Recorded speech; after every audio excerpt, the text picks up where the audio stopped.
ነገር ነበር በነቢያት አፍ እምድንግል አንዱ በእግዚአብሔር በአንዱ በመንፈስ እምድንግል አንድ ቀን እንዲሆን ፀሐይ እንዲወጣ እምድንግል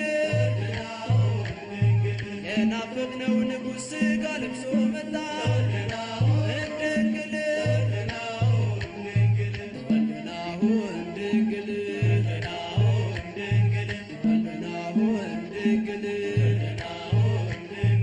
አብርሃም ያንን ቀን ለማየት ናፈቀ እምድንግል ዳዊት በኤፍራታ ልደቱን አወቀ እምድንግል